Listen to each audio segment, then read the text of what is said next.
Hello friends, welcome to Indian study पर आपका स्वागत है। दोस्तों, आज की इस वीडियो में मैं आप लोगों के लिए हिंदी का टेस्ट लेकर के आया हूं, जो कि आपके आने वाले एग्जाम यूपीएसआई और UP triple S C PET दोनों ही एग्जाम्स के लिए बहुत ही ज़्यादा इंपॉर्टेंट है।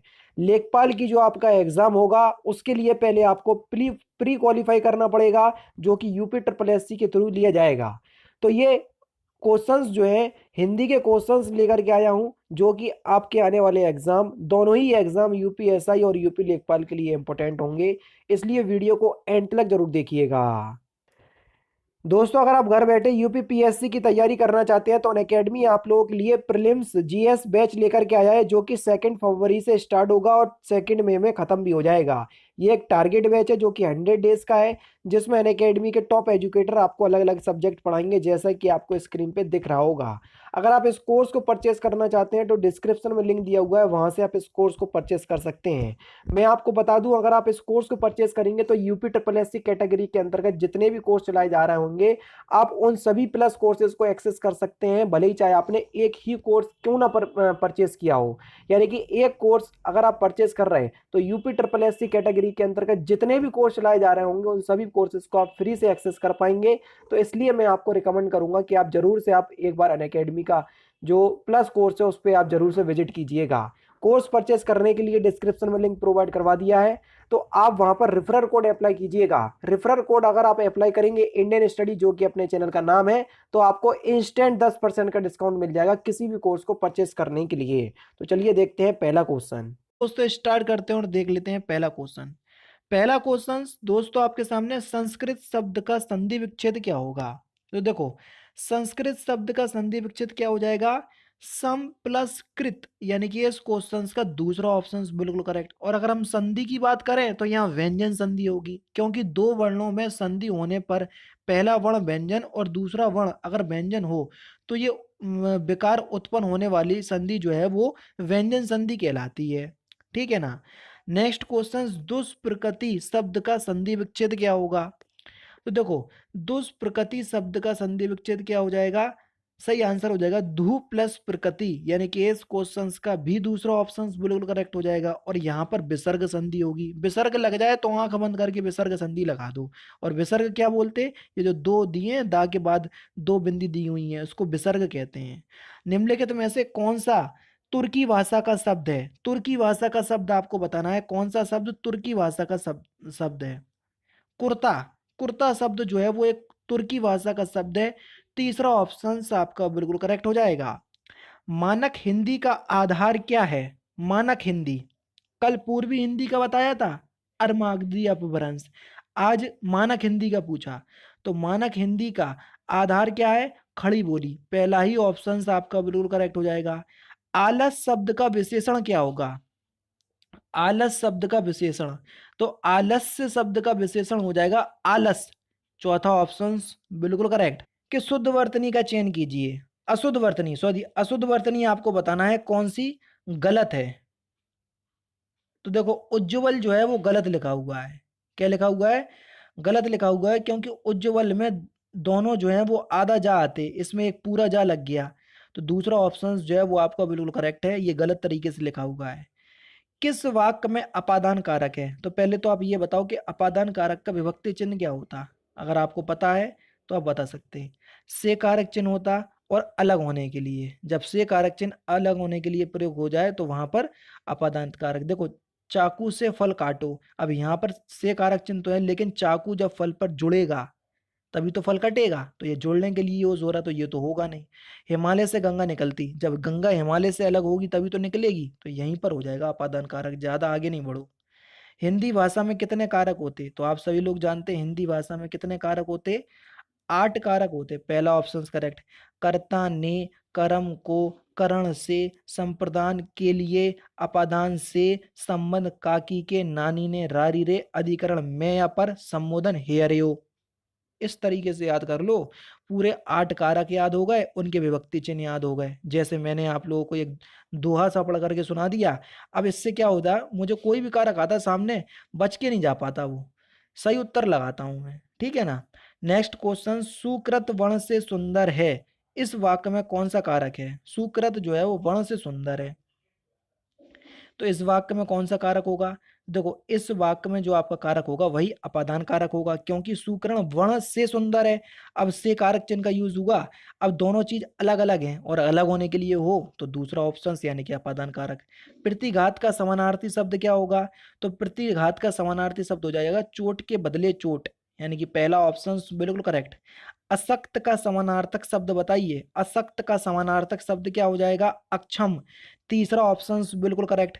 उत्तंग का समानार्थक शब्द क्या होगा? उत्तंग का समानार्थक शब्द, तो उत्तंग का समानार्थक शब्द हो जाएगा ऊंचा। तीसरा ऑप्शन बिल्कुल करेक्ट। कौन सा बच्चों? तीसरा ऑप्शन। किस विकल्प में कलश कुलिस शब्द युग्म सही अर्थभेद है? जल्दी बताइए, कलश और कुलिस का सही अर्थभेद आपको बताना है। अब देखो कलश माने तो होता है घड़ा और कुलिस माने होता है वज्र। चौथा ऑप्शन बिल्कुल करेक्ट।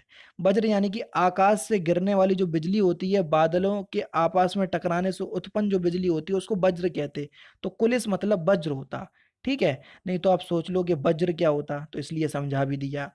नेक्स्ट क्वेश्चन से आपका कि अज शब्द के अभिप्राय क्या है? अज शब्द क्या क्या क्या अभिप्राय होता है? तो अज माने क्या होता है? ब्रह्मा। समझ रहे? यानी कि इस क्वेश्चन का पहला ऑप्शन सी करेक्ट, ब्रह्मा और बंकरा या बकरा। ठीक है ना, तो पहला ऑप्शन बिल्कुल करेक्ट हो जाएगा। नेक्स्ट क्वेश्चन से आपका कि अध्यापिका शब्द में प्रत्यय, प्रत्यय किसी भी शब्द के कहाँ लगते हैं? पीछे। और अध्यापिका में कौन सा प्रत्यय है? तो आपका सही आंसर हो जाएगा एका प्रत्यय। चौथा ऑप्शन करेक्ट। ये नहीं लगा देना दूसरा ऑप्शन, कई लोग दूसरा भी ठोक देंगे, तो इसलिए ध्यान से। सु उपसर्ग का प्रयोग हुआ है किस शब्द में? देखो स्वस्थ में नहीं है और स्वस्ति में नहीं है। ठीक है, स्वलप में नहीं है, सुलेख में है। तो सुलेख शब्द में है आपका सु उपसर्ग, यानी कि चौथा ऑप्शन बिल्कुल करेक्ट।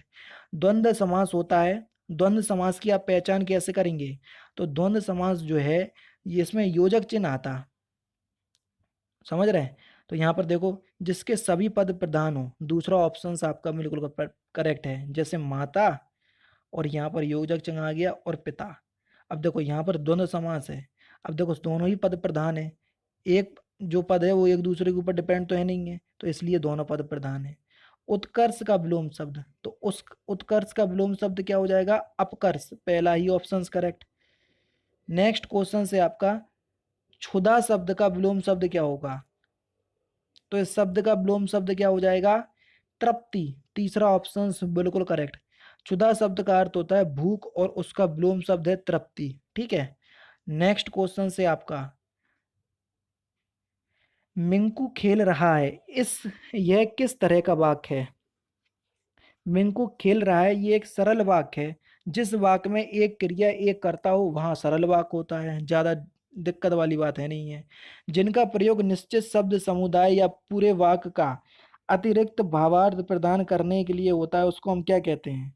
तो उसको हम कहते हैं निषाद। यानी कि इस क्वेश्चन का चौथा ऑप्शन आपका बिल्कुल करेक्ट है। नेक्स्ट क्वेश्चन से आपका निम्न साधारण वाक्यों को मिश्र वाक्य में बदलिए। शक्तिशाली की चलती है। अब इसको ये साधारण वाक्य है, इसको आप मिश्र वाक्य में बदलना है। तो देखो यहाँ पर जो सही आंसर हो जाएगा वह हो जाएगा जो शक्तिशाली होता है उसी की चलती है। दूसरा ऑप्शन बिल्कुल करेक्ट हो जाएगा। ठीक है ना। अब ऐसे वाक्य जिनमें सरल वाक्य के साथ साथ कोई दूसरा उपवाक्य में भी मिश्र वाक्य कहलाता है। ठीक है, दूसरा उपवाक्य भी हो तो वहां मिश्र वाक्य होता है। जो, क्योंकि, जितना, उतना आदि ये प्रधान वाक्य से जोड़ा जाता है। उपयुक्त वाक्य को जो, देखो जो से जोड़ा गया है। ठीक है, जो से जोड़ा और उसी के द्वारा उपवाक्य को प्रधान वाक्य से जोड़ा गया है, इसलिए ये यहाँ पर मिश्र वाक्य होगा। तो मिश्र वाक्य की पहचान मैंने आपको पहचान दी। ठीक है, नेक्स्ट क्वेश्चन आपके सामने 28 से 30 तक आपको क्या करना है? त्रुटि नहीं है। अच्छा ठीक है, एक वाक्य है उसको 4 भागों में विभक्त कर दिया, जिस भाग में गलती है वही आपको बताना है। जिस प्रकार आभूषणों के द्वारा शरीर की शोभा बढ़ जाता है, आभूषणों के द्वारा शरीर की शोभा बढ़ जाती है, तो यहाँ तो दूसरा ही ऑप्शन जो है वो आपका क्या हो जाएगा? गलत हो जाएगा, इसके बी पार्ट में गलती है। आंधी आने के कारण एक पेड़ उखड़ गया। पेड़ उखड़ता है बताओ? आंधी आने के कारण एक पेड़ टूट गया, यानी कि तीसरा ऑप्शन करेक्ट। जीवन पथ पर हमें सतत रूप से चलते रहना चाहिए, इसके किस पार्ट में गलती है? जीवन पथ पर हमें सतत रूप से चलते रहना चाहिए। तो देखो, सतत की जगह क्या प्रयोग होगा? तो आपका सही आंसर क्या हो जाएगा? यहां पर जो रूप वर्ड आया रूप से, तो ये नहीं आएगा, तो दूसरा ऑप्शन यहां पे करेक्ट हो जाएगा, यानी कि जीवन पथ पर हमें सतत चलते रहना चाहिए। समझ रहे हैं? तो इस प्रकार ये वाक्य सही होगा। जो पृथ्वी से संबंध है, वाक्यांशों के लिए एक शब्द क्या होगा? जो पृथ्वी से संबद्ध है, तो वाक्यांशों के लिए एक शब्द हो जाएगा पार्थिव। कल भी हुआ था शायद ये। वीर पुत्र को जन्म देने वाली, वाक्यांशों के लिए एक शब्द क्या होगा? तो उसको हम क्या बोलेंगे? तो आपका सही आंसर हो जाएगा वीर प्रसू। तीसरा ऑप्शन से आपका बिल्कुल करेक्ट हो जाएगा। नेक्स्ट क्वेश्चन से आपका कर्मवाच का उदाहरण वाक्य बताइए, किस वाक्य में कर्मवाच है? तो आपका सही आंसर क्या हो जाएगा? ऑप्शन नंबर बी, धावकों से दौड़ा नहीं गया, इसमें कर्मवाच है। ठीक है ना? वाक्य में कर्मवाच, कर्मवाच में मुख्य बिंदु कर्म होता है। ठीक है ना? इसलिए जिसे उचित उत्तर सूझ जाए वह फिल इन द ब्लैंक्स क्या कहलाता है? तो जिसे उचित उत्तर सूझ जाए उसको हम क्या कहते हैं? प्रत्युत्पन्नमति। दूसरा ऑप्शन बिल्कुल करेक्ट हो जाएगा। काव्य में कितने रस हैं? जल्दी बताओ। बता चुका हूँ कई बार रसों की संख्या। तो रसों की संख्या कितनी है? 9 है। ठीक है ना? 9 रस होते हैं। श्रृंगार रस, हास रस, करुण रस, वीर रस, रौद्र रस, भयानक रस, शांत रस और अद्भुत रस, और एक और रह गया कौन सा? बीभत्स रस। हो गए। छपे किस प्रकार का छंद है? कल बताया था। तो छपे जो आपका छंद है ये एक विषम छंद है, यानी कि इस क्वेश्चन का दूसरा ऑप्शन से आपका बिल्कुल करेक्ट हो जाएगा। छपे विषम छंद विषम मात्रक छंद है। इसमें 6 चरण होते हैं।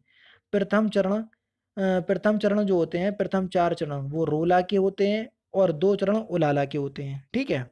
क्योंकि जो छपे छंद होता है जो रोला और उलाला से मिलकर बना होता है। चौपाई के प्रत्येक चरण में कितनी मात्राएं होती हैं? पूछा जा चुका है ये क्वेश्चन।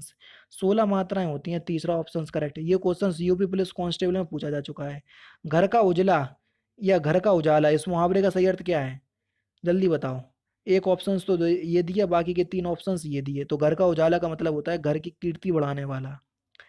गागर में सागर भरना, इस लोकोक्ति का सही अर्थ क्या है? तो इस लोकोक्ति का सही अर्थ हो जाएगा थोड़े शब्दों में बड़े भाव या विचार प्रकट करना। चौथा ऑप्शन बिल्कुल करेक्ट। जहां अनेक वर्णों की आवृत्ति केवल एक बार होती है वहां कौन सा अलंकार होता है? तो इस क्वेश्चंस का आंसर आप लोग मुझे कमेंट बॉक्स में बताएंगे। जहां अनेक वर्णों की आवृत्ति एक बार होती है, तो ज़रूर से आप लोग इस क्वेश्चन का आंसर मुझे कमेंट बॉक्स में बताइएगा। साथ ही साथ मुझे बताइएगा कि आपको हिंदी का टेस्ट कैसा लगा। चलाते रहिए। तो दोस्तों फिलहाल की वीडियो में सिर्फ इतना ही। अगर आपको वीडियो पसंद आए तो प्लीज़ दोस्तों वीडियो को लाइक कीजिए, शेयर कीजिए और साथ ही साथ हमारे चैनल को सब्सक्राइब करना ना भूलें, क्योंकि मैं रोजाना इसी तरह की वीडियोस आप लोगों के लिए लाता रहता हूँ। नमस्कार दोस्तों, जय हिंद, जय भारत।